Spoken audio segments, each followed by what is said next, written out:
Just 30 seconds, colleagues, so that you can all settle down. We are about to start. I can already see that the conversation is robust, especially in that economics desk, if I may put it that way. And I'm also happy to see that my panelist members are also starting to engage. Good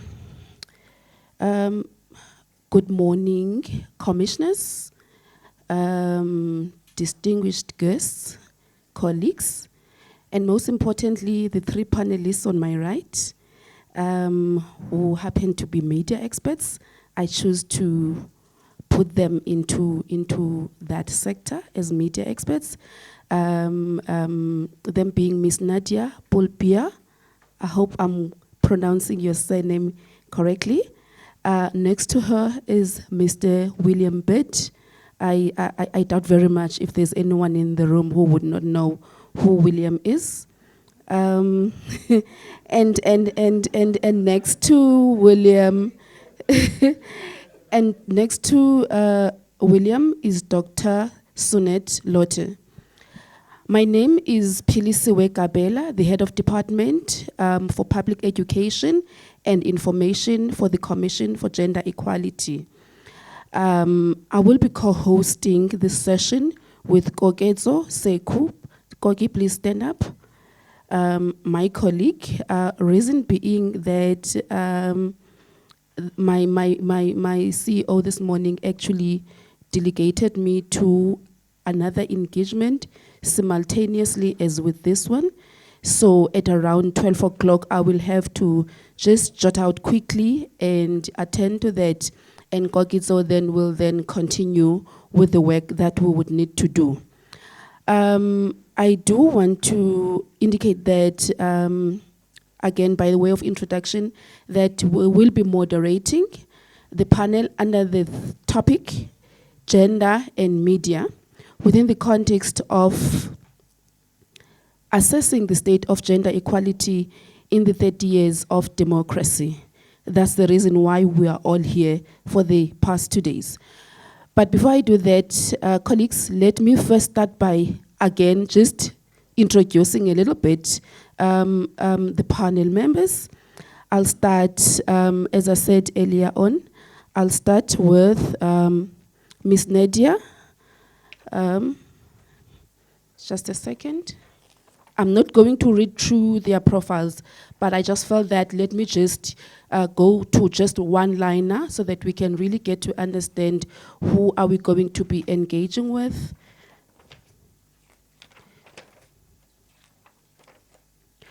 All right, Nadia is the Executive Director of the National Association of Broadcasters, NABSA, an industry association for the regulated broadcasting sector. Her profile reflects pages about her passion and involvement on many areas of media regulation, research, activism, and involvement. Then from Nadia, I'll move to William, Mr. Bett.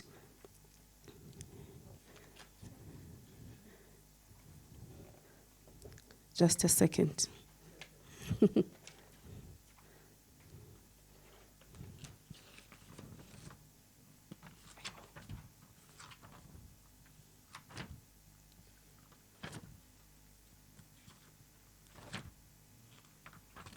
All right. William is the Director of Media Monitoring Africa. Acronym to that is MMA. His media monitoring activism is well penned, and his pages in the area of gendered media monitoring policy developments are well documented. And lastly, let me introduce Dr. Sunette Lotte. Dr. Lotte is a legal professional, a well-versed former commissioner of the Broadcasting Complaints of South Africa, and a member of the Pretoria Society of Advocates. Colleagues, let's welcome the panel to the Gender and Media conversation that we are going to be having this morning. And can we just give them a big round of applause? Colleagues, I think before we go straight to the moderation, we realize that let's just bring our minds back to why we are here. And I would like to start by saying that I will open our discussion with the quote that says, education is the most powerful weapon that you can use to change the world. And we find another one that says, the beautiful thing about learning is that no one can take it away from you. I'm not going to say as to who are the authors of these quotes, and you will see later on as to why I am bringing the element of education within the context of media and gender equality. I want to indicate that the media plays a critical role in influencing public opinion on societal issues. As a duty bearer, the media bears a duty to educate and inform the public in shaping public opinion. It contributes to public perception of popular culture and gender relations. Gender norms and stereotypes are performed and understood within the cultures and everyday life through broadcasting content, such as advertising, streaming, using various methods. It solidifies gender norms, attitudes, and gender roles because humans will consume what is produced. We understand that the media controls the narrative of how society views gender relations. The media during the transition, just a little bit of history, there's history to issues of gender equality. The media during the transition to democracy, it played a mixed role. Whilst it celebrated the achievements of women like Winnie Mandela, Albertina Sisulu, and many other women, it also often reinforced stereotypes, portraying women as either victims or caregivers with little coverage of their professional achievements of leadership potential. This legacy continues to influence the way gender is framed in today's media. So to the panel members, given the assertion above, could you please share your opening remarks and reflect on the statement that we've just shared?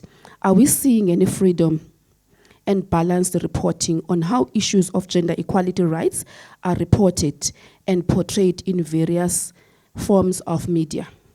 That would be the question, just by way of opening remarks and introducing the conversation. I'm not sure if there is, let me then pass my microphone. Okay. Sure. Hello, everyone. It's lovely to be here. I prefer to be referred to as a resource person. I'm one of the older generations in this room. We always talk about the intergenerational spread. So I'm one of the formative people in terms of broadcasting regulation in this country. I was one of the researchers and councillors of what was called the Independent Broadcasting Authority way back in 1994. And then at the CASA Council, and having done a series of work in the regulated broadcasting sector. So I'm not a journalist, and I don't work in print media. I've always worked in regulation and policy, and I've always worked in the area of regulation and policy for television and radio. So as we reflect on 30 years, for those of you who are old enough like me, you'll recall that pre-1994, we certainly didn't have 250 community radio stations. We certainly didn't have more than 20 commercial radio stations. We had a state broadcaster, which was the apparatus of the apartheid regime. We did not have a public broadcaster. We did not have women, certainly, in the newsroom the way we have today. We did not have the diversity of voices of women, certainly not across radio or television screens. And when we did have it, it was to a limited extent. And so if we just look at that kind of very rudimentary overview, we have really come a very long way in terms of women's participation, involvement, engagement in the sector. Today we boast many women who are actual station managers, whether it's from the community station right through to commercial and even in the public broadcaster. We've had many women CEOs in many of our public sector institutions. At a time we now do have a woman CEO as well at the SABC, but we have had women in these roles for the longest time. And now, the one thing that we always have to question is just having women in these positions, does it actually change the very concerns you've raised around stereotyping, around the unfortunate, sometimes bias reporting, etc. And we always say, well, it's the entire value chain. So it's how do we ensure that we're bringing people into the environment who actually do, at the very basic level, understand issues of deep inequality in our society, understand issues of deep patriarchy, which we're still dealing with, and understanding the earlier point you made so eloquently around education. And if we flash forward to 2024, for those of us who do have access to the internet, because I need to stress, we still live in a very, very, as we know, divided society. Not all of us have access to the internet at all times. Many of our children in particular only have access when they're at school. When they do, we also have issues around networks that are not always as efficient as we'd like them to be. So we now flash forward into a society where we're all dealing with other add-ons in the very big media landscape. Some of you are on social media. And we're dealing with issues around misinformation and disinformation. And we're dealing with issues around cyberbullying. We're dealing with awful issues around harassment of women. So no longer is it the harassment of women in person, but it's the harassment of women online as well. So the entire environment has shifted. And so from a very regulated space where we have codes of conduct for broadcasters, and Dr. Sunette Laughter will talk, I'm sure, to the role of the BCCSA, but the regulator, ICASA, obviously administers a code of conduct for broadcasters as well, which means every single broadcaster has to adhere to that code. That code deals with issues around gender and women as well. And then we have other codes and other self-regulatory systems within the broader media landscape. You spoke about advertising earlier. We have the Advertising Regulatory Board, which looks specifically, again, at advertising and stereotyping around women as well. And the ARB also happens to be headed by a woman CEO. There's a lot that's happened globally around issues around representation, representativity, and very, very keenly around the role of women in and with the agenda around media. I think that as we sit and reflect just on 30 years, and we said earlier, and I was listening to the opening remarks of the chairperson, it's an opportunity for us to pause, to reflect, and to look at what we need to do to recalibrate, and to start ensuring that we collaborate and forge greater partnerships. So for example, the CGE, I'm assuming you would have a really good relationship with the regulator ICASA, and at any given point you'll be able to get the data points from the regulator to understand the status of women in our sector, because every one of them hold a license, every broadcaster has that license, and for many of these license holders, colleagues, they have to ensure that they have a certain percentage of women in certain positions. Over the years, and I know this because I was a regulator, a licensee might come to you and say, at this stage, we just can't fill that vacancy with a strong woman right now. The skills and capacity is not there. How many of you have heard that? You've heard that, right? We don't have the technical capabilities. There will always be these kinds of rationale bases that are developed. So what are we doing to ensure that that becomes myth and legend, and the reality is that we do have the skills and we do have the capacity? So I think today, for me, I'd like to just have a conversation. I do see myself as a resource because, like William and Dr. Laughter, we've been in this environment for almost 30 years.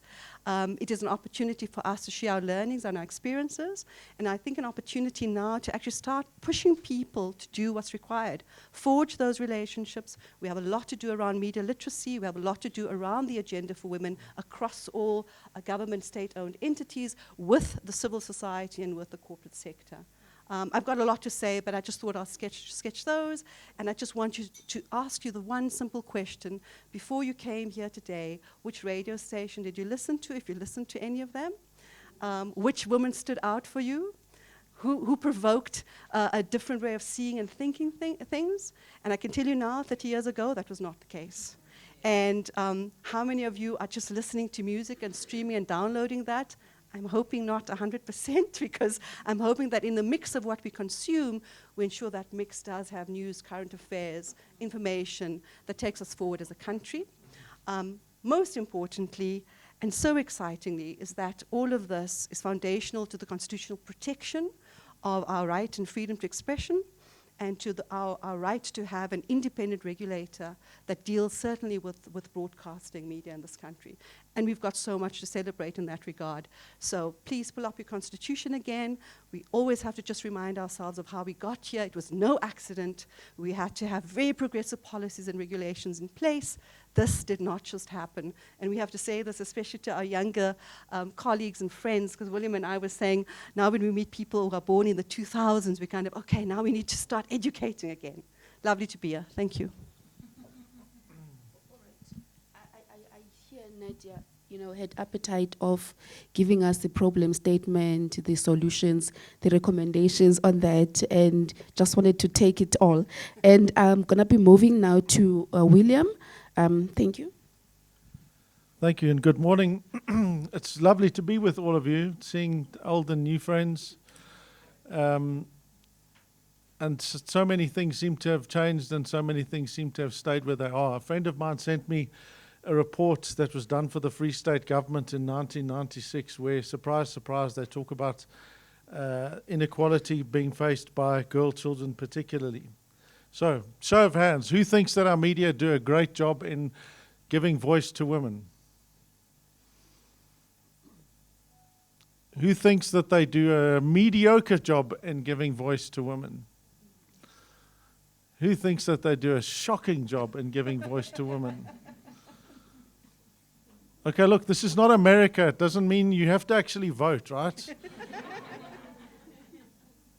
Like this not putting your hand up thing is no good. You're all strong and active people. You should be voting.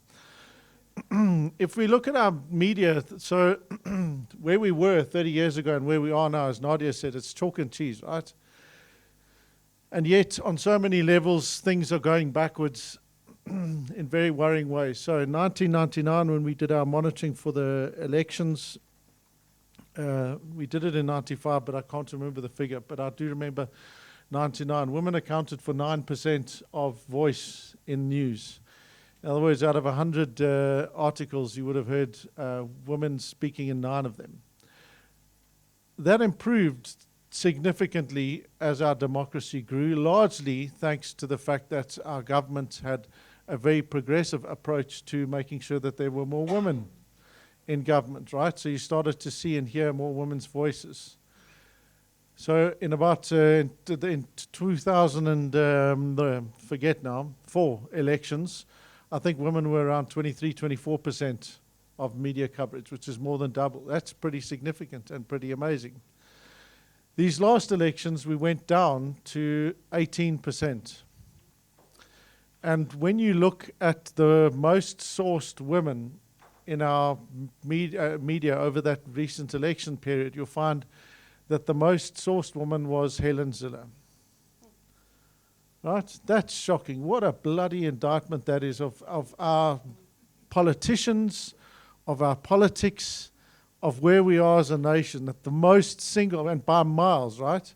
And if when we looked at this before, we were going to media and going, folks, you've got a major problem, because the representation of women before the actual vote was sitting at around 14%, which is just embarrassing. And why is that? Because most of our doorknob politicians and political parties don't have senior women who they access and put forward in front of the media. And what do news organizations do? They go to the top. They want to get the views and voices of that.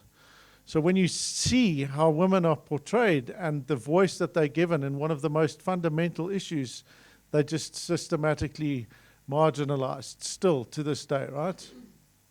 So the good news is, look at America. They've got Kamala Harris who's there, and that'll improve their media coverage. Because the thing that's interesting is that this general inequality is perpetuated and replicated in almost every country in the world. We're not special. We're not unique in that, right? But where we are is that we've got a number of fantastic and amazing women in our news organizations now. Some of the most prominent news organizations have editors, have women as their editors, right? Some of our best political editors, Tsidi Madia is a woman, right? We talk about your likes of Gillian Green's just been appointed the new editor of Daily Maverick. And she's a lovely person to look at, actually, because she started off as a junior reporter for The Star and just kept on going. Which is also a significant thing is that a lot of women leave our sector and don't come back. So, thing that I want us to touch on is The biggest shift is the online trends, and the second biggest element there that we're going to need to look at and unpack is that if you're a woman online and you're a journalist particularly, or you're a prominent, confident woman, or you have a view or an opinion that you like to express, you're completely mad, because you're going to be attacked, belittled, and demeaned, because our social media environment endorses, rewards, and promotes and encourages men to be dicks online. Right? That's the simple reality.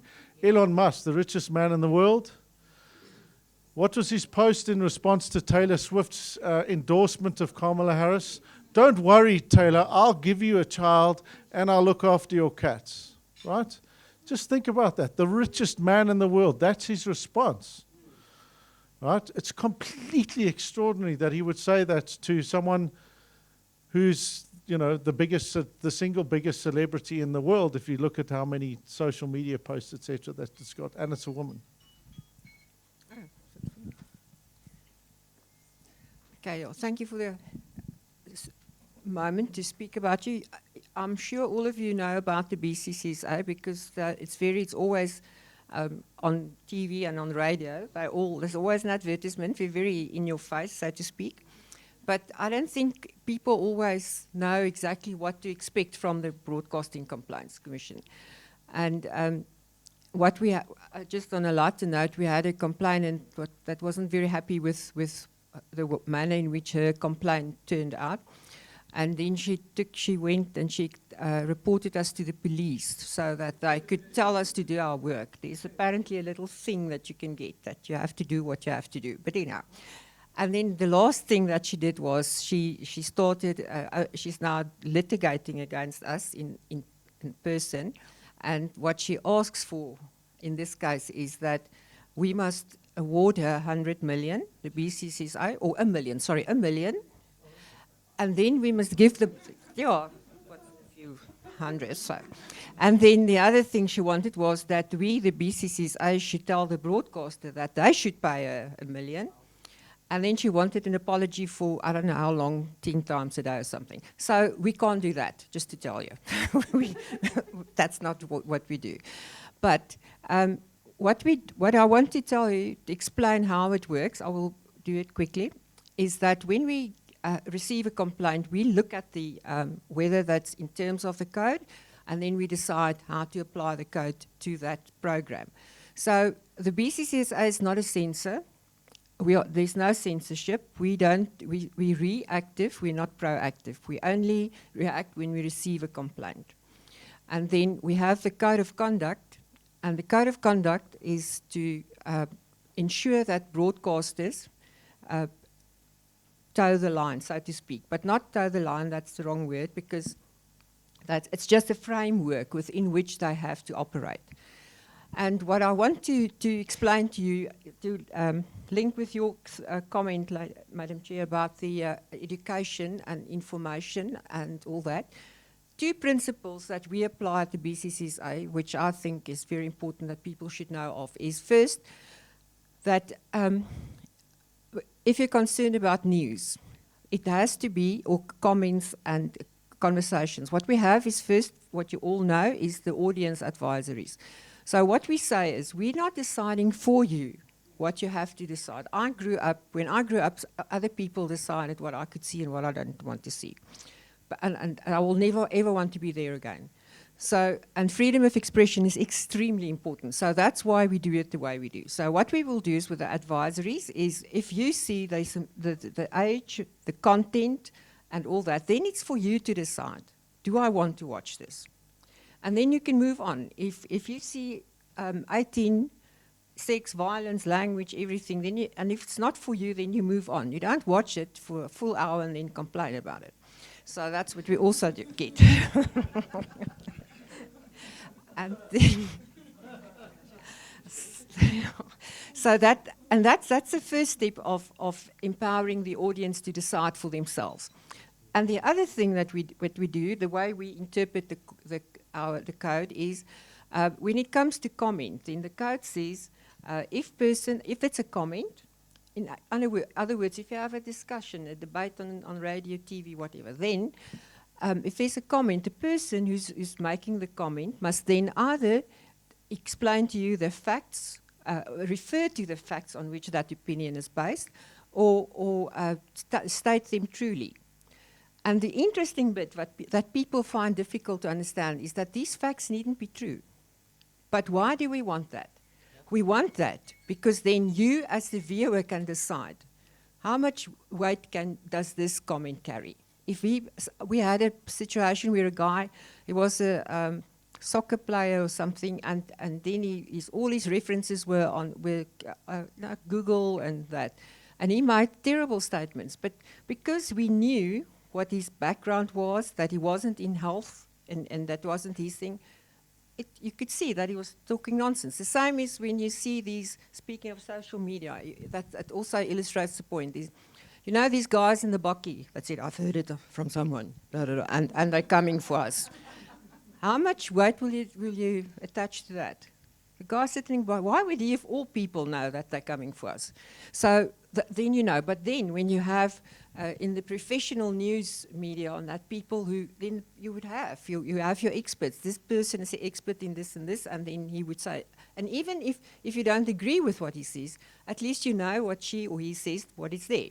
So that is how we try. And then the balance, they always have to be balanced. You can't just have one point hanging on and going on. So those are things that we inform our viewers that they can decide for themselves. How am I doing? You're doing great. Time-wise. No.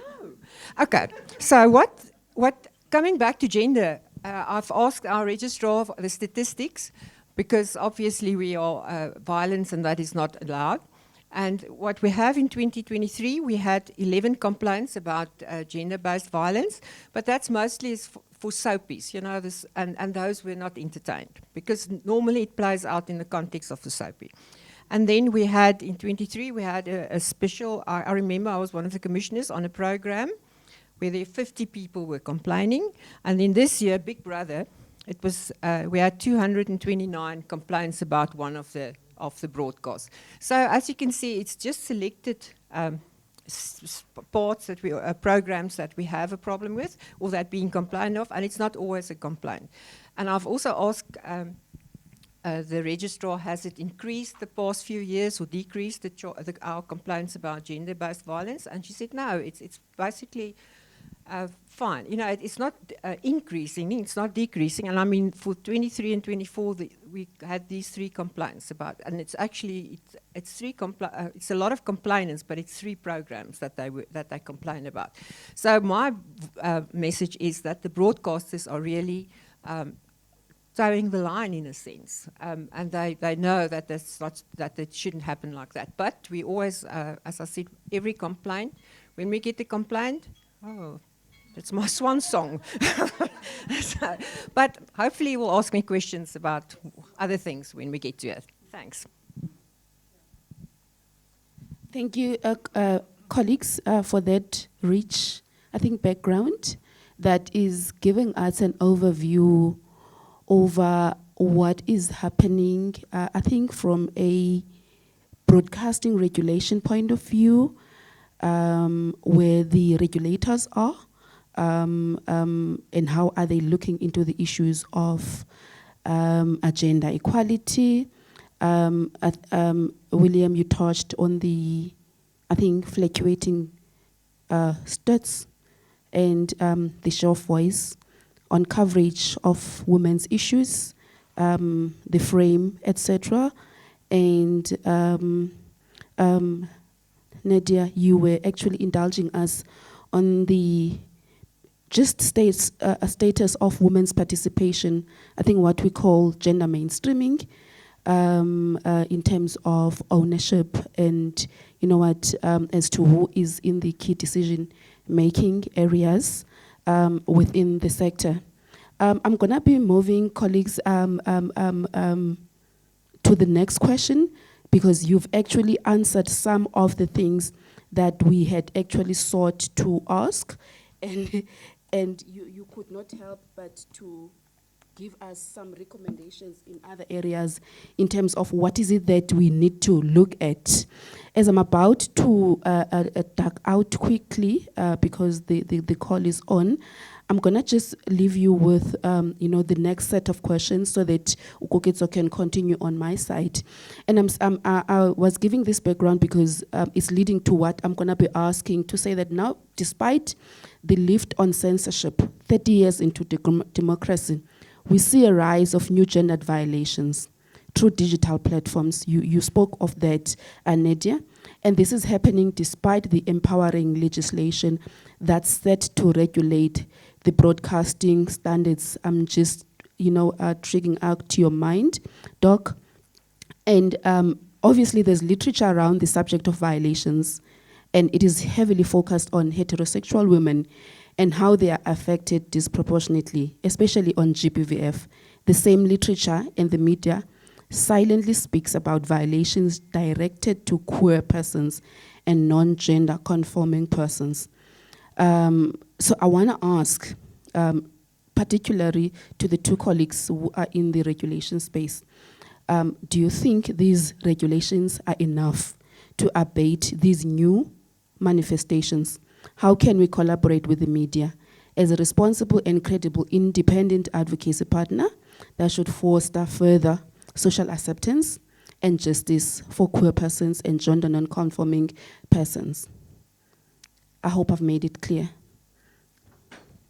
I will then, I think, give it to you, Nadia, and then we give it to Doc. Thank you. Sure. So I think also we must just ensure that my references are to the regulated broadcasting sector. We have a press code, we have a press council, and so there are procedures around complaints on print and publications as well. And the press code also deals with online publications. By the way, the press council also happens to be led by a woman. So it's very interesting that within these kind of regulatory frameworks, processes, we find a lot of women championing a lot of these key issues and have been for the longest time. However, it is a global phenomenon that all these social media platforms and these what we call over-the-top providers don't fit and sit within our domestic regulatory net. You know that, right? We don't regulate TikTok. We don't regulate Instagram. We don't regulate Facebook. We don't regulate these people. They are multinational global giants.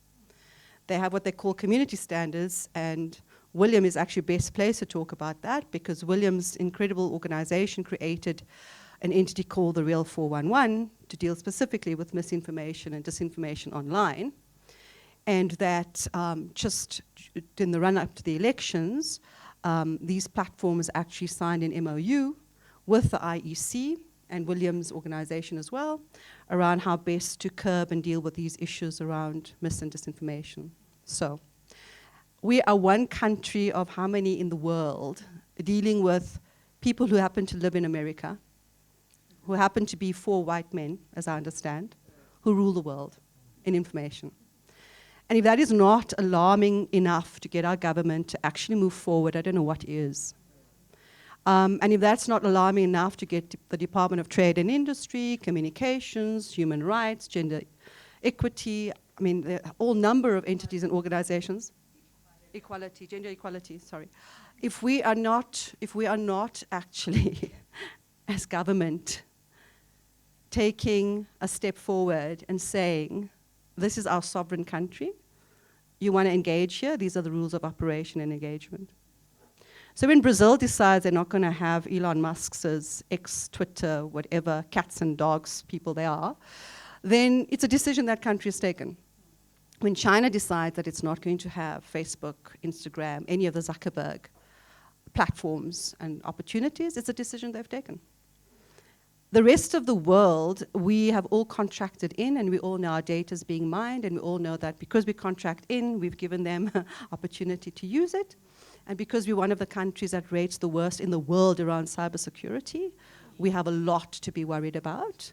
And that's not just our banking apps, guys. That's every single time we engage and contract and click on something. It's being data mined, which we know. And so these issues are much bigger than us right here and now. And that is the scary thing. And that is the alarming thing. And that is when we say, as South Africa, we are champions within the African Union, within all sorts of international instruments, that we forge ahead on so much. We all just have to pause. We keep talking about let's pause, let's reflect. We have to pause and say, well, what have we done in all this time? When we have an opportunity to do a lot more, I think. So we don't have the answers. We do not regulate these platforms. We have to abide by their moderation schemes. We have to contend with the algorithm. We have to contend with AI. We have to contend with how all of this is shaped. We have to contend with us being fed the stuff because we've clicked it 4 times, and so they're only going to give me that nonsense. And we have to now teach ourselves to become so much more smarter. So on the regulated side of the world, it's highly regulated. Broadcasters, guys, we know who you are. We find you. We don't know who all these other people are. We can't find them. And so we are in, as they say, the wild, wild west. And if anything, it makes our duties, responsibilities, obligations as citizens of this country so much more onerous and difficult. Because before I can even accept something I've read, I've got to consider it a few times. I've got to make sure it's fact-checked. I've got to think about a myriad of other things before I go, yes, that's actually what he and she said, and this is what they mean by it. So if anything, there's much more complexity. And I worry about that because I worry about the next generation, and those of us who take care of younger people are extremely worried about that. We are worried about this crazy device that is doing all sorts of things when things go viral, when our kids have access to material that is not appropriate, when we continue to see the violence perpetrated against women, children, etc. And we almost feel like we don't control it. So when I talked about the education opportunities, when I talked about basic media literacy, which I know William and I have been talking about for 30 years, when we talk about education, the education department, i.e. actual schools, and then we talk about every other agency within that, we have a long, long way to go. And at the same time, we need to look at self-regulatory mechanisms that do work. So William will talk again to the Real 411, and in the regulated broadcasting space, we have now included in our regulatory machinery toolkit online content. So if a broadcaster is providing certain content online, you now also have an opportunity to say, I've looked at that content and this is what I think, and you will lodge a complaint with Suneta, the BCCSA. But this is a conversation, and collectively and collaboratively, we're going to have to start developing some real tools, some real opportunities for how to take this forward. People, it is so big. It is so diverse. It is so problematic.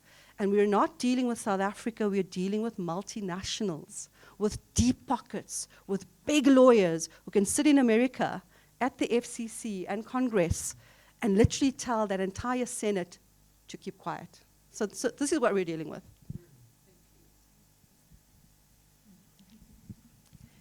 Yes, speaking of how things have changed, when I started out, I was a prosecutor, and many, many years ago. And I had a magistrate who addressed me as meneer die aanklaer, Mr. Prosecutor. And when we were outside of court, I was mevrou, Mrs. whatever. But in court, I was Mr. Prosecutor. So we've moved on from that at least. But that was how things were, speaking of gender equality. But I hear the request for regulation and what should we do and all that. But my biggest concern is that we should not give away our rights in order to make it better. Because that's what sometimes happens. Freedom of expression, as we have it, the right to freedom of expression, is extremely important. And the moment you start to put, and because of protection or because of making this better or not better, then it's the edge of the wedge. And then before you know it, people use that, and then you regulate it to the extent or where you don't want to be. And the other problem is that people often think that that is the way to go. If a regulation is important, but it's also how effective is it? Can it be enforced? You can't have something that on paper it looks good, and that's what South Africa in the past has been very good at. We have all these legislation and all these things, and everybody thought we were very moral, but we weren't. People did what they did, but as long as something is prohibited, then I'm fine. If I do it, I'm just scallum. I'm not really a bad person, but our country's at least going the right way. So that's the thing that I feel very strong about, as well as with if I can move on from regulating, to young people, to women.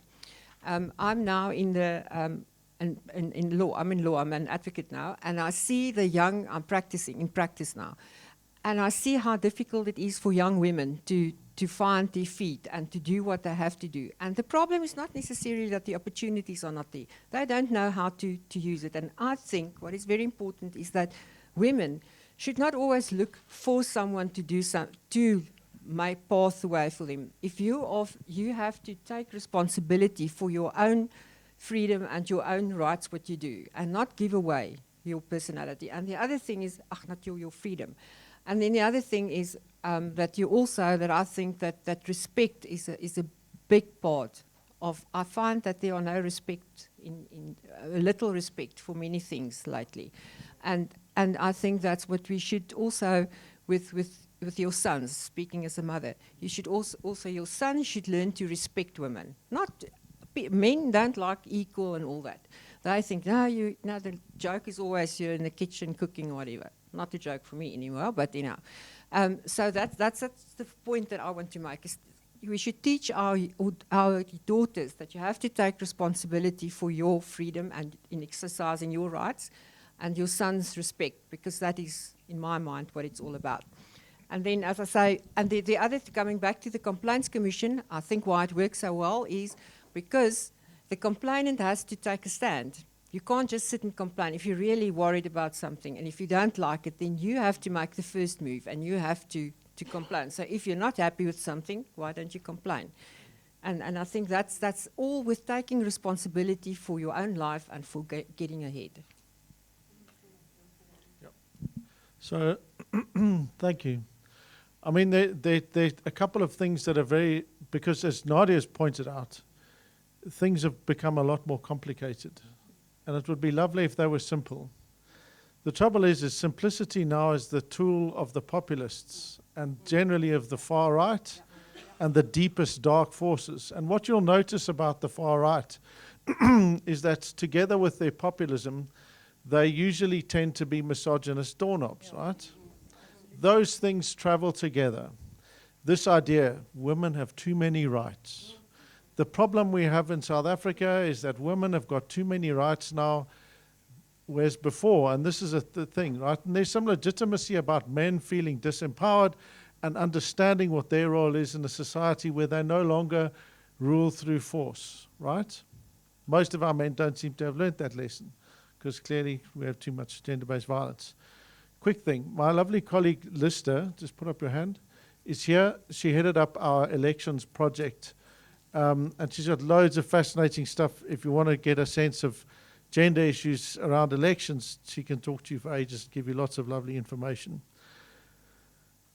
But if you go and look at this intersectionality and intersectionality is a great concept, right? Expounded on by a wonderful constitutional court.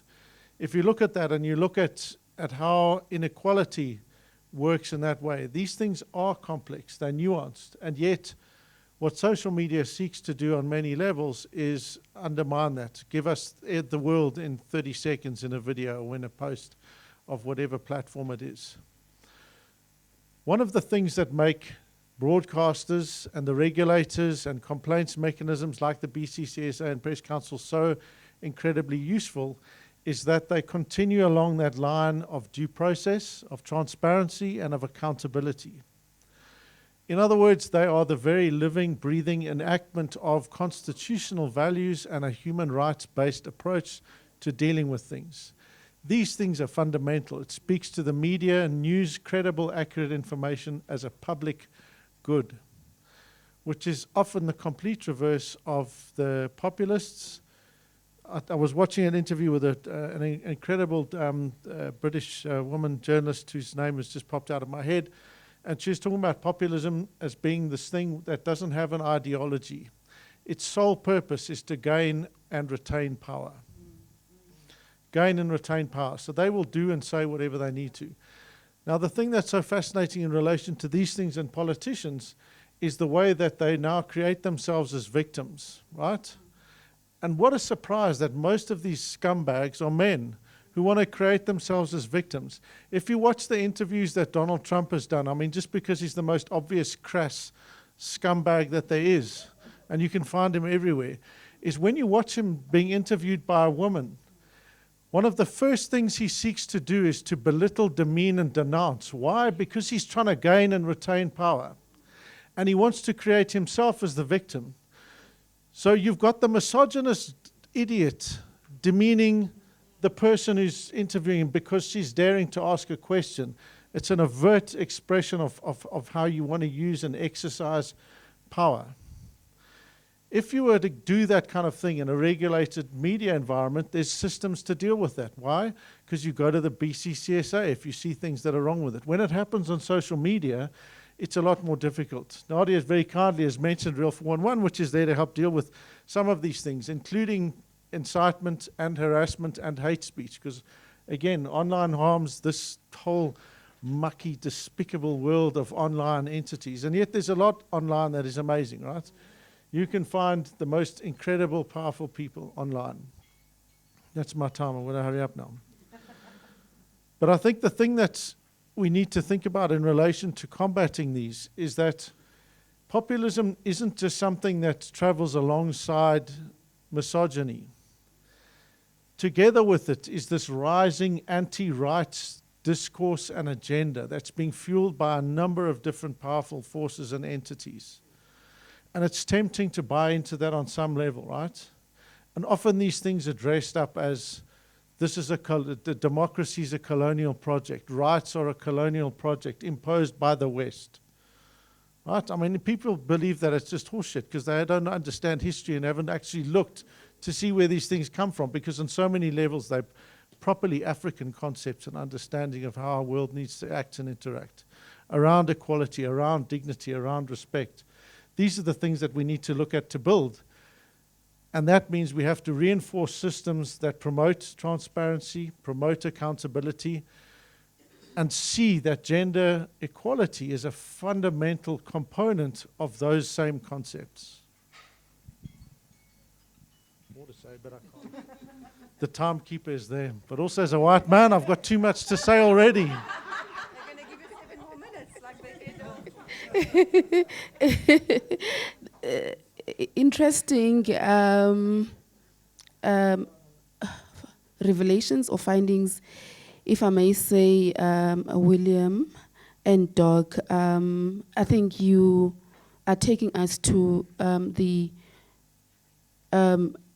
the discourse of what is happening in and around the digital space, digital activism, its advantages, disadvantages. Of course, we see that women have a voice through those platforms. But as much as we see that there are platforms for actually women to express their, activism, we also see negative manifestations in these social media spaces, particularly, obviously, against the vulnerable groups. I will cite children in this instance. So I just want to check that, yes, you are painting the picture. How do we then avert, or rather abate, these gendered manifestations? Of course, Doc, you're saying, I think as well, Nadia, that it's easier to have control over mainline media, but the challenge is now on social media, because obviously we have bodies who are responsible for these social medias. And I want to come to you directly, and particularly you,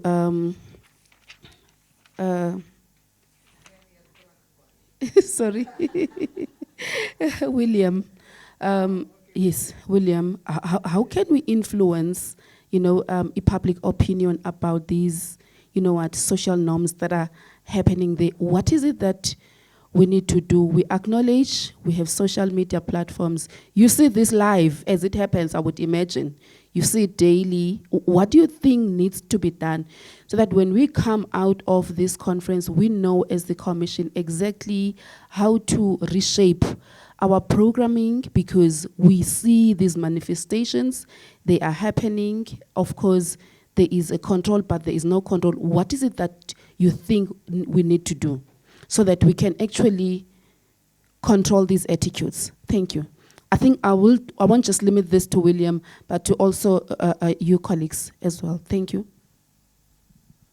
Thanks. I mean, it's a bit tricky, right? Because you need a multi-layered response.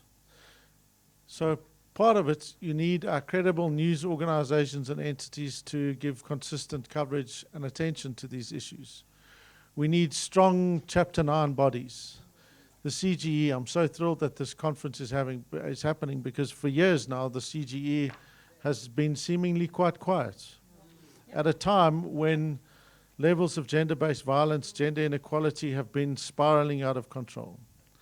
We need to recognize that there's clear links between the kinds of oppressions that we see, and we need like-minded and mandated entities to be supportive of each other. So what do I mean by that? When the South African Human Rights Commission gets attacked because they challenge fundamental rights violations around xenophobia, as an example, and they get called all sorts of things and threatened, and their commissioners get threatened. When the Independent Electoral Commission, who is easily one of the best electoral management bodies anywhere in the world, right? When they get attacked and they have their credibility undermined, when one of their core commissioners gets attacked, demeaned, and threatened, so that she had to have a protective detail at all times. On the basis of gender, where are the voices that say, hey, folks, no, this is not okay. This is a democracy. We're not going to tolerate this nonsense. No. If you want to dislike them, say that they're rubbish, whatever, go wild. Critique them by all means. Take them to court by all means. But when you launch these kinds of things, where are the other Chapter 9 bodies acting in concerted support of each other? Because you're all creations of the Constitution. You're all there to enforce not just one right, because rights are interdependent. You undermine one, you necessarily undermine the other. So if we want all of them to recognize and take each of these things seriously, we have to do that. Because it's the only way that we're going to start to have any meaningful challenge against these massive, massive megalithic entities known as social media bodies, right? We've got to do things there. There's all sorts of ideas around how you can regulate them.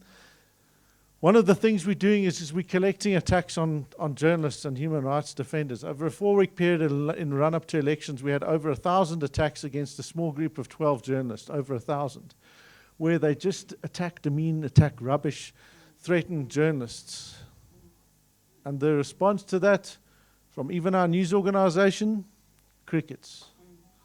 Which isn't to say that they don't support it, but they know women aren't able to support other women online because they know that you put your hand up, you're going to get 100, or seemingly 100 different idiots shouting you down, threatening you. It's bred this culture of self-censorship, right? And that's anti-constitutional and it's anti-democratic, and it's not okay. It's not what we are trying to build as a nation.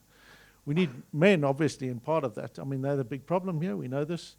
To be actively supporting and challenging those things. And we need to then say, well, what are the mechanisms, the regulations, the systems that we can put in place to make sure that this kind of stuff isn't tolerated, that we can make meaningful inroads.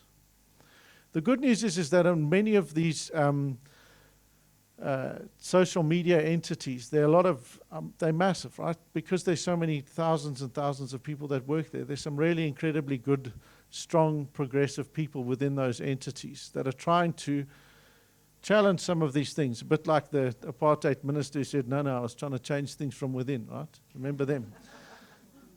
They're part of the problem, yes, but still, if you're going to make structural changes, you've got to say we need to assert the democratic structures that are there. And so part of this, I think, is about saying the CGE needs to be coming out in full force, strongly, firmly, proudly, about asserting the fact that this is our mandate, this is what we're trying to do, and this is why it matters. And then to be meeting regularly with your Chapter 9 bodies. And then when stuff happens, you've got to unite and support each other.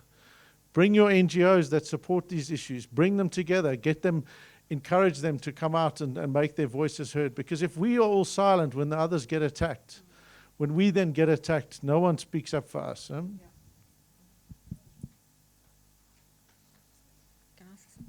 I just want to give you my view on social media, on how difficult it is, as we've all said now, to regulate or to control it.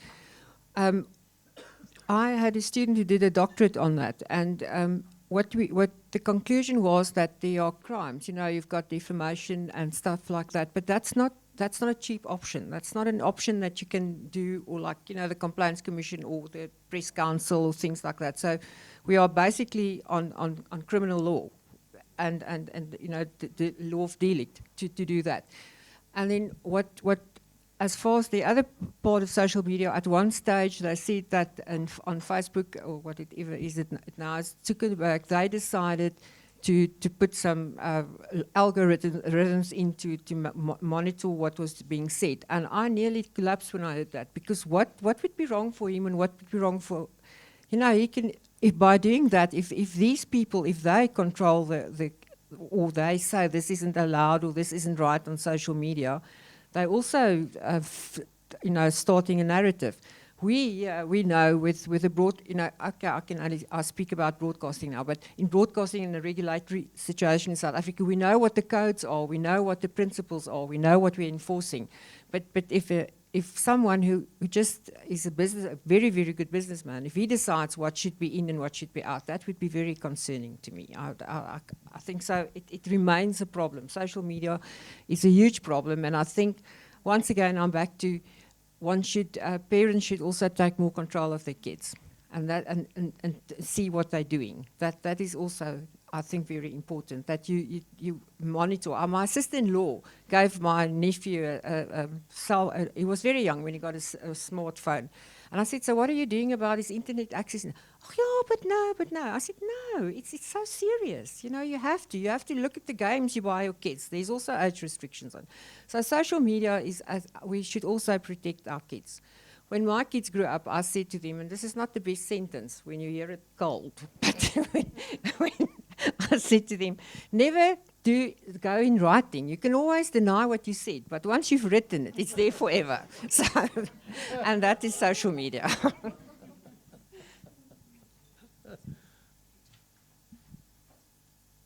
No, I think everything's been covered. I mean, my opening remarks were collaboration, partnerships. You need to set the agenda.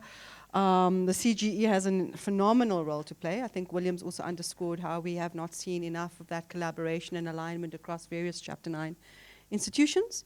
I wasn't here yesterday, but I understand there was some really interesting conversation around how we need to start calling things out for what they are. And we need to know the many women who prop up the many men who continue to do the very damage to us in society. And I think that we're in a very new dispensation in our country and in the world. And I think that we can no longer turn and look the other way. And every one of us must own up, and every one of us needs to get involved and get ahead of it. We have far too many, unfortunately, young women and girls who do not understand that we are trapped within the patriarchal system. And it's layered with culture, it's layered with religion, it's layered with just race, absolutely. It's all intersectional, it's all multifaceted and layered. And, you know, when I sit here, and I know all of you are experts sitting here, I'm more interested to know what you think and what you feel, because the point is you have to get this conversation, get a few key principles in place and say that's what we're going to work towards. I don't know what you're going to get out of this conference, but even when you say the media, what are you talking about and who are you talking about? The media are print and journalists. The media are radio people. The media are now podcasters. The media are now young people creating content. They're content creators. People do not go to school to become journalists. They are a citizen journalist. People do no longer go learn to do script writing, filmmaking. I'm doing it, babes. I've got my phone. I'm going. And the content that's being created is being done in a manner with no safeguards and understanding our constitutional democracy, our key principles, our values as a society. They're being done to emulate what they see globally because we're consuming global media 24/7. And I stress again, those of us who have access to these tools and smartphones, because the majority of our children don't. And the majority of our parents, and actually it's the great-grandparents, the Gorgos, who are looking after a generation whom we so quickly forget we lost during the HIV/AIDS crisis in this country. We so quickly forget who's raising our kids. And it's that generation of older people who don't understand these tools, who don't know what's going on. And even research that's happening in Europe right now is showing that, and these are kind of industrialized countries who should know more, that the generational shift is so stark that you cannot expect a parent in 2024 to enable and to foster the right tools and terms for a new generation because they are so away from it. This is not part of their everyday lives anymore, you know? And the technology is moving at a phenomenal pace. Right now, as we sit there, a whole lot of new apps being developed, right? How do we ever get ahead of it? So it's coming back to basics, the principles of our constitutional democracy, what we mean by freedom of speech, what we mean by rights with obligations, what we mean by the protection, and those words of protecting, like we want to keep on protecting. Can we just live a life where we respect each other's as human beings, and I don't have to come and protect you every time, you know? What kind of a society are we actually fostering? So it's a big issue, but I think for CGE, it's about setting down, you know, 3 or 4 key deliverables for yourselves. You are so wonderful in engaging with experts, with civil society, with different sectors who do great work. It's about getting together, and we don't have, unfortunately in this country, we don't have the research data points at any given point. There is no national study on any of this, people. There are studies that are happening in different academic institutions, private entities. There's no holistic monitor that I can click on right now and say, this is the status of women and gender in South Africa. It doesn't exist. So start there. We want to create evidence-based policies in this country. Yes, that's what we want to do. So let's start collaborating. And let it not be a competition. Let it not become a competition of resources because I'm going to get the funding to do that for that output. Let's not forget, not so long ago, we had some ridiculous people doing a research study about race, women, what was it? Some ridiculous thing that in society, South Africa now, you wouldn't even think of as a research topic. And some of these weird things are still happening. So when we say civil society, academia, state entity, you know, we're living in an incredible, incredible country. We are such can-do people. And to be sitting here and not have to be able to find the data points that we need to be able to make these very progressive policy interventions that we need to do is very worrying. And I think the CGE, that's one of the areas of focus, I think, is around the kind of research that needs to happen. And this goes across the many different sectors. I mean, I was just listening to the basic income grant conversation, listening to rights of women and ownership and property, et cetera, et cetera. It's just so much. But the power of the media to influence outcomes, the power of the media to educate, to inform, to do all those good things, I think we forget. And it's incredible that politicians forget that. The power of this medium. Right now, every newly minted minister wants to be on social media, people. Every newly minted minister wants you to see what he or she is doing. That is the world we're living in, right? That is what we're following. And when credible journalists do the deep work, the deep investigative journalism, we're too tired because we become guppies. It's attention span. It's the age of competing for attention, right? Am I going to read the detailed article? Am I going to get the facts? Am I going to get a quick headline on Insta or WhatsApp, TikTok, and I got it wrong. So, you know, do we start resourcing journalists? Do we start resourcing newsrooms? What are we doing? Our newsrooms, people, are being culled. It's being decimated. You know, the kind of tools we need, the kind of skills we need, the capacity we need right now in this world that's spiraling out of control is something we really have to pay close attention to. So those were the resources. I think we need to get into one room, work out a single mission for the country. Too much competition going on about these resources when there should just be one key mission. Thanks. Thank you, Nadia. I think you are touching on quite intriguing, you know, areas of just mainstreaming the sector. When I say mainstreaming, I'm referring to gender mainstreaming, because I know with media mainstreaming could mean something else. You are taking us to the issue of the absence of research data points, and how this is actually opening us as a country to many challenges that we are finding today.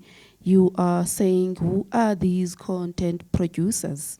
Because any other field is regulated. We know, doc, the legal professionals, there's a regulation, there's registrations. We know with medical field, we know with social work. But then in the media space, anyone else can just wake up and decide to be a content producer. And this is where exactly the problem is. And I think you just intriguing our minds to say as the institution, how do we then look into gender mainstreaming of the sector? Because we know that as much as there are disadvantages, there is a very good opportunity that the media can actually help to alleviate and to remove these nuances. Colleagues, before we move to, nuances, before we move to a way forward, I'm gonna give an opportunity for a questions session. The entire room. I was hoping that I'm gonna just get 4 hands. So, Amiga, you noting we have a colleague in front, we have commissioner there. Yeah. Can I ask that we take 5? If you realize that your question has been asked, please just resist the urge of asking it again.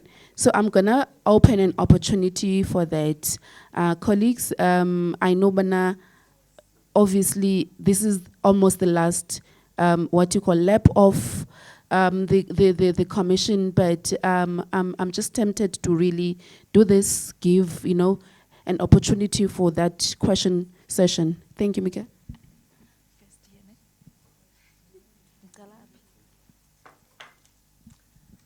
Thank you very much. I'm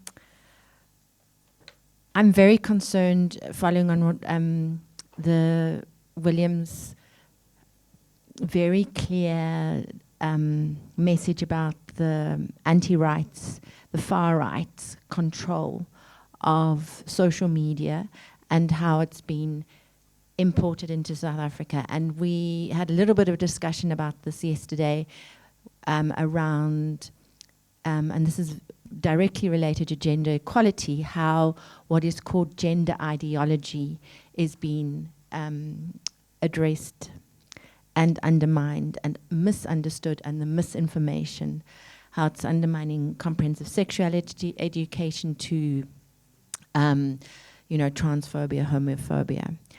I am so happy with what Brazil has done, and I love Lula. And I'm wondering, does Twitter have an office in South Africa? Do they have a legal entity? Are there some people we can talk to? Are there potentials? Elon Musk has threatened to rape Taylor Swift. We need not to, that's what happened yesterday. And then, can we please, whoever knows people in Akasa, will we never have Starlink in South Africa, please? Can we please not have Starlink? Please?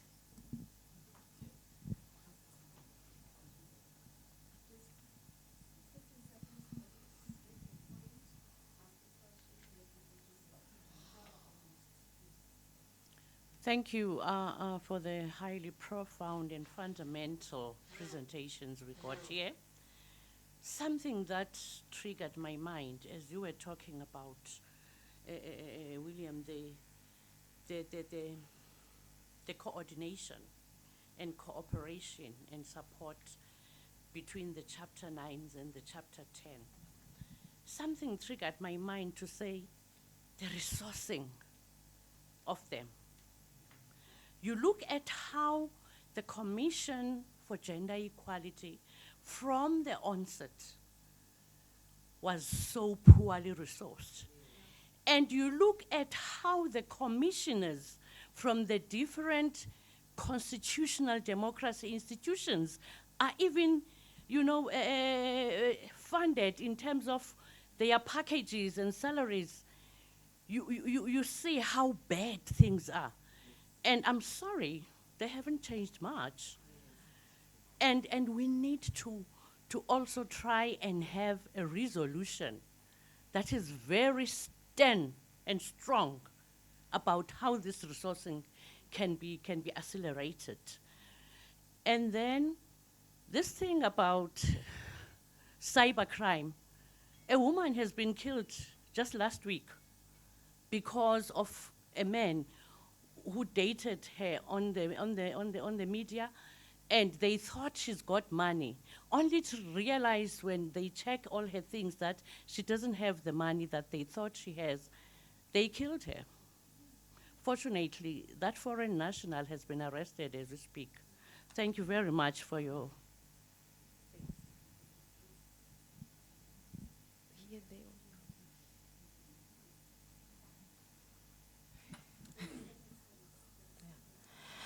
Thank you very much. I just want to ask the panel, I am one of those young people who left journalism, sadly.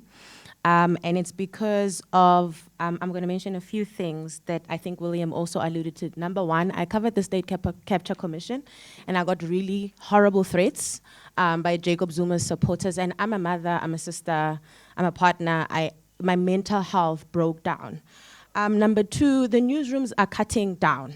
And I came from varsity in the newsroom, and then as time went on, I had to do many things. I couldn't do my niche reporting, which is court reporting. I now have to do photography. I now have to do, but also the working hours. I can't pick up my kids from school. The money is not enough, but the editors are raking it in. And I was like, my mental health is deteriorating. I need to find another job. How do we deal with all of these things? Just one more thing, I'm done. The former chairperson of SANEF, Matlaze, told us once when we said these problems, organize yourselves.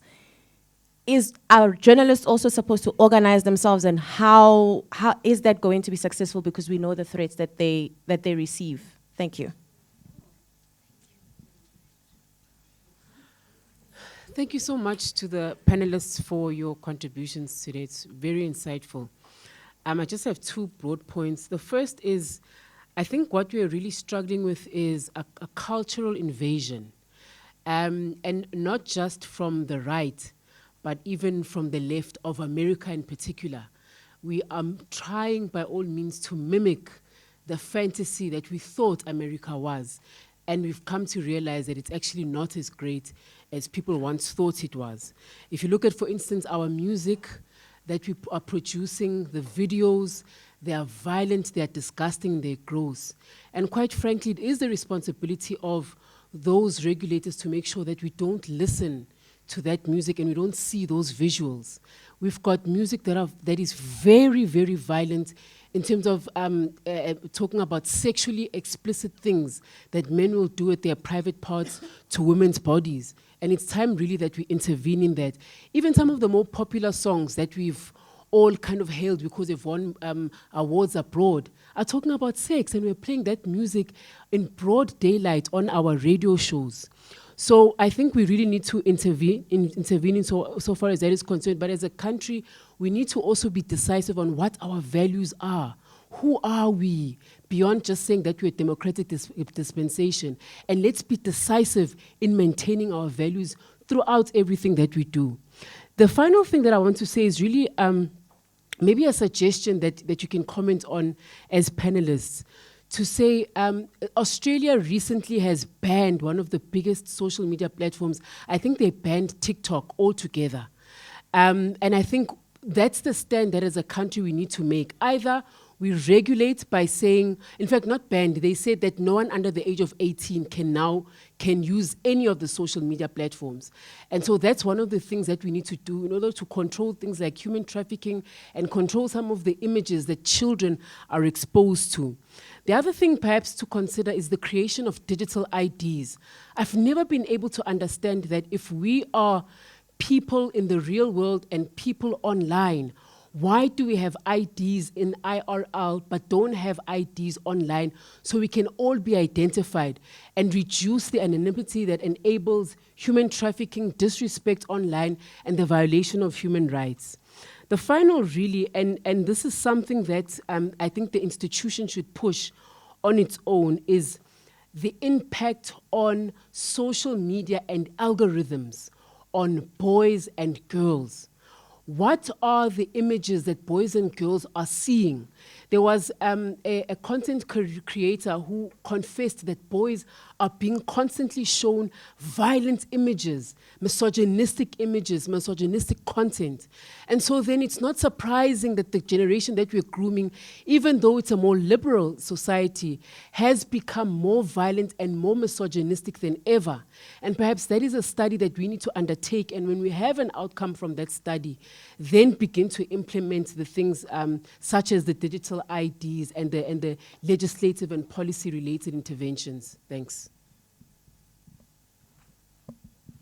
Thank you very much to the panelists. Very insightful conversations. And my quick points are that, firstly, would it be possible for media to engage for the public, you engage the public or the media houses on media and digital literacy?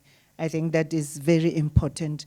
And myself, having worked in the area of politics and gender, and recently we were together, Media and Monitoring Africa and Blind SA in the recent elections, I'm worried about protection of people with disabilities in the space of media, particularly visually impaired persons. And to the Commission as well, since yesterday, we've been keeping an eyes open. I am not convinced that there was inclusion of people with disabilities, and I think that's something the Commission has to really take seriously. Women and children with disabilities, they suffer the most, and the systems don't accommodate them, whether it's at courts or the police reporting. So let's cater for them as well. Lastly, there's a huge challenge of media coverage of women in politics. There's always negative portrayal of women in politics. Are there practical strategies, solutions to this problem? Thank you.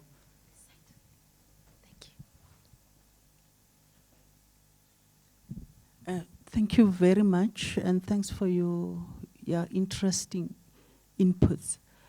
I only have 2 questions. I've got a lot to say about media, but I'll reduce it to 2 in the interest of time. As regulators, I guess central to the work you do and your mandate is the issue of ethics. And correct me if I'm wrong. That being the case, if you look at the concerns we have in terms of gender equality and women's empowerment, do you see the value of building capacity of media, journalists, in other words, investing in educating them about these issues, because they are so important? So that, and I hear what Suzette said about you react, which I have a problem with. Because I think there should also be an element of proactiveness, considering where we are as a society when it comes to these issues, so that we don't only wait for somebody to report, but you can see it in the media, immediately deal with it. Maybe it's you, maybe it's NEP's essay, I don't know.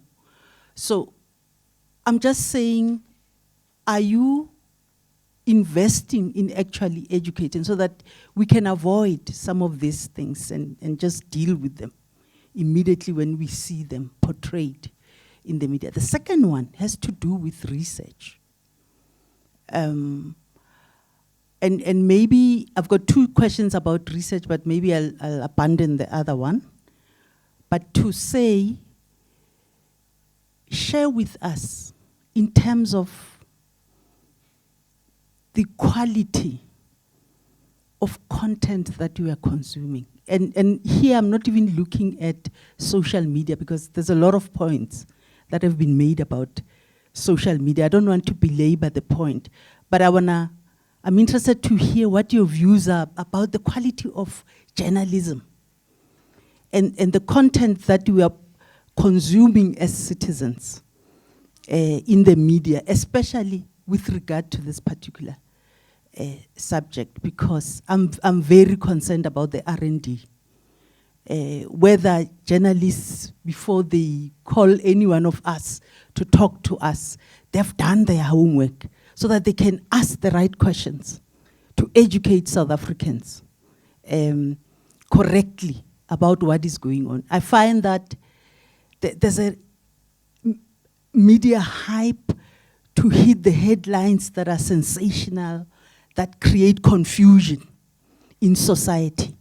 And a lot is lost, because I find that, if anything, media is the most powerful instrument. And the way South Africans believe in everything and anything that media says, that's the power you have to influence. And if they could consume the right messages in society, I think we can go a long way. Thank you very much.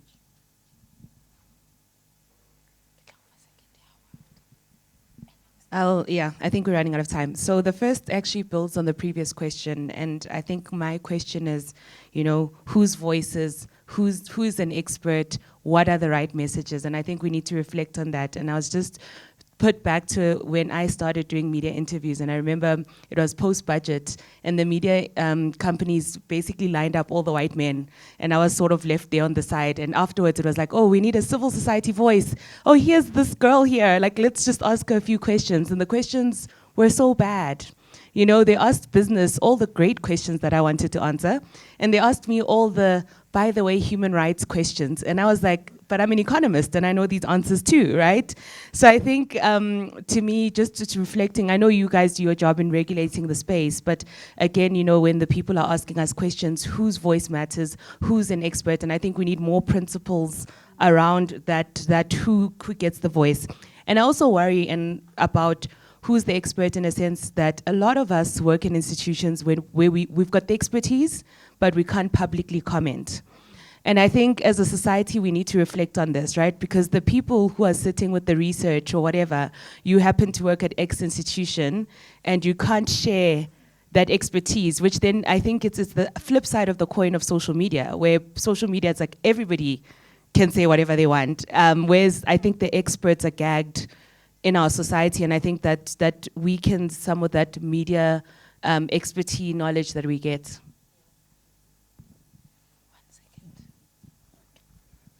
Mine is about pornography. Like, why is it so easy to access it these days? Like, in the industry I work in, I see a lot of people that are affected. Not that I watch porn, sorry.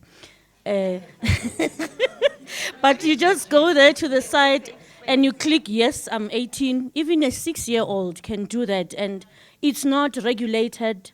Why are they so free to show these kids these things? Is there anything that can be done in that regard? Thank you. Thank you. Okay, where am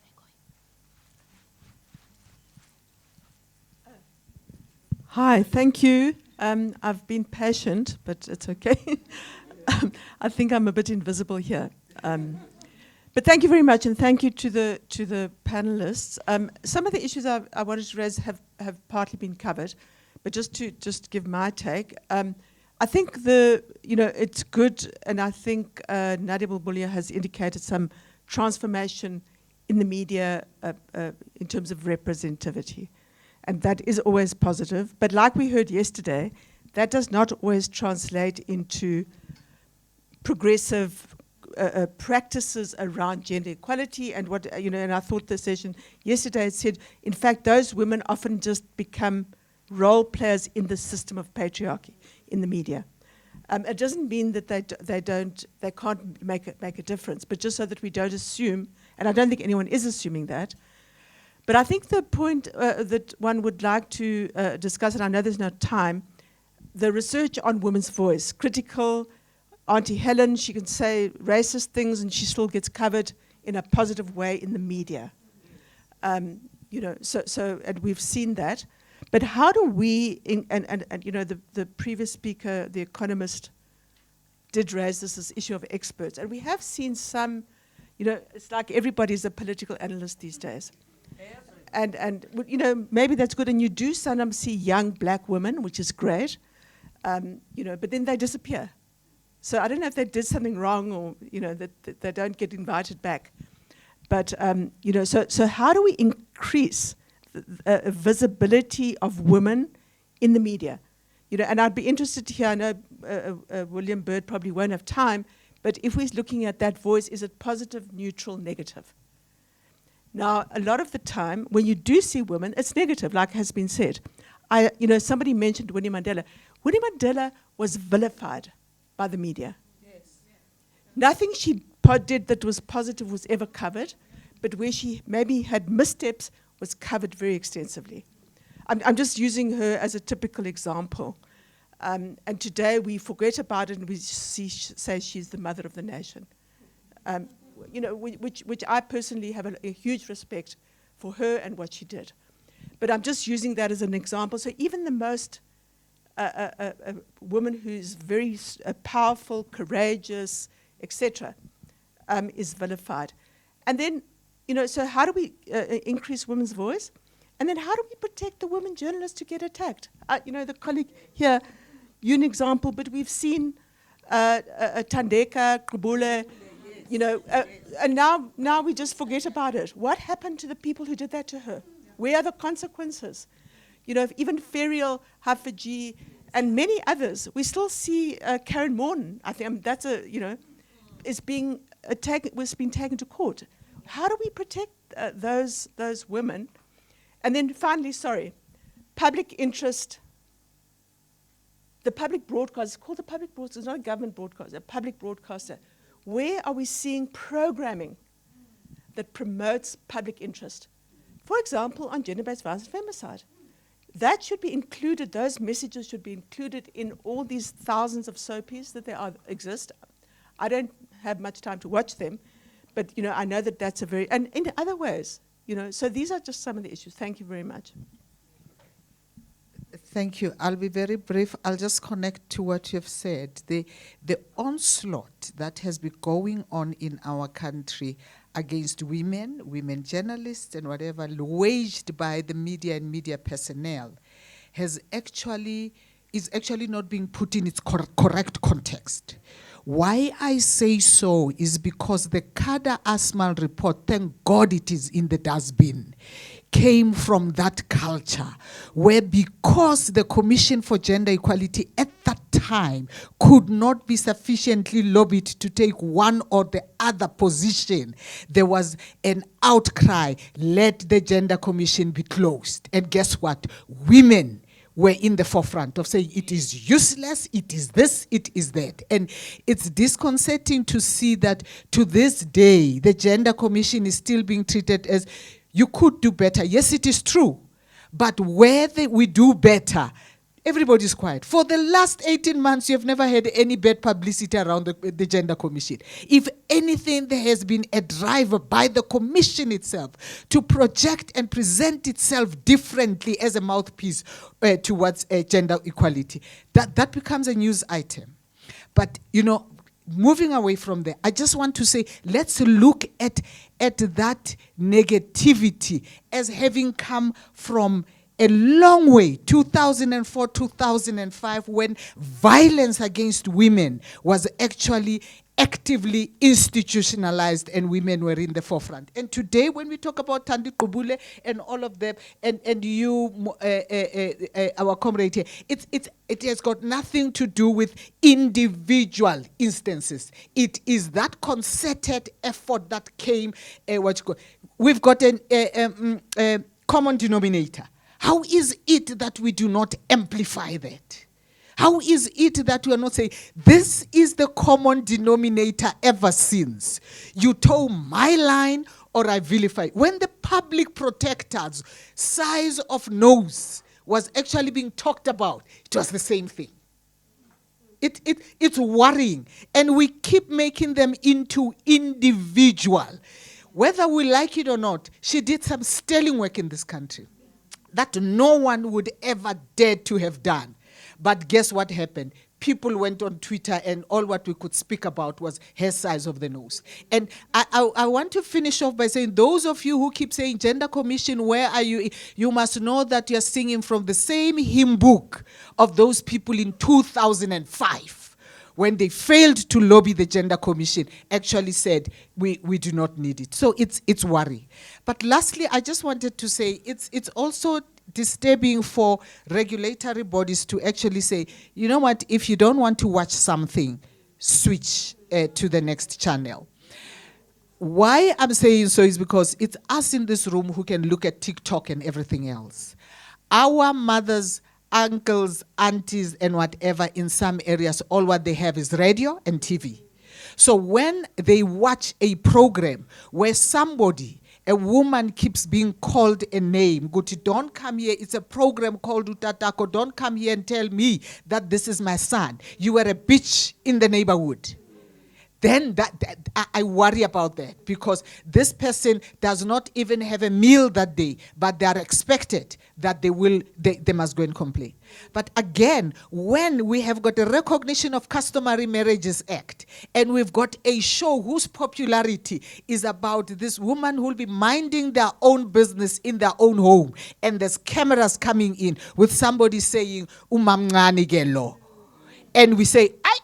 Auntie must go and complain, tough luck. There's something wrong, because according to that act, it is not supposed to have done. That woman has got a right to say yes or no. But we know about the inexplicit pressure that they are under with those cameras. And we go to the next episode, instead of intervening and say, you cannot do that. So where is it going to stop in terms of maybe we'll end up with sexual violence on TV and say, no, it's a soapy. Don't worry. Yeah. So how low are we going to go? And all of that say, tough luck. The people who are not happy must switch the channel or complain. Thanks. Thank you. Woo. Colleagues, thank you very much for the responses. They were really thought-provoking. Unfortunately, we have reached the end of our session, but we are just going to wrap up this session by allowing our panelists to respond to your responses, your concerns, and questions, okay? And then after, we can move over to the lunch session, all right? So, panelists, who goes first? Okay, so we are agreeing that each panelist will have 3 minutes to respond. All right? Oh, it's a lot of time. 2 minutes. Okay. But you had a lot to talk about. Now, okay, 2 minutes each. Sorry, I just want to correct, maybe you misunderstood what I was saying, because that's really not what it is. What I said is, if you have all the information and you then still decide to watch it, then it's on you. But that's why there are complaints. If people write to us, we respond. And with the soapies as well, there are many things that happen. It's not that we say change the station. We said, once you know what it's about, then it's for you to decide.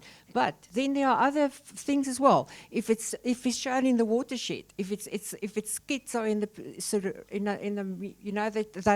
the rules are stricter. At 6 o'clock at night, you can't show anything that's for instance 13. It's parental guidance, and then you go up as it goes towards midnight. Then it's more for people who want to watch that. But really, that's not our message. That you have to move on. That's not what it is. We want people to complain, and we have many complaints, and we respond to everyone. So that's one point. And who was concerned about the songs? That is a problem with the songs. But what we find is that the radios have a sanitized version that they played.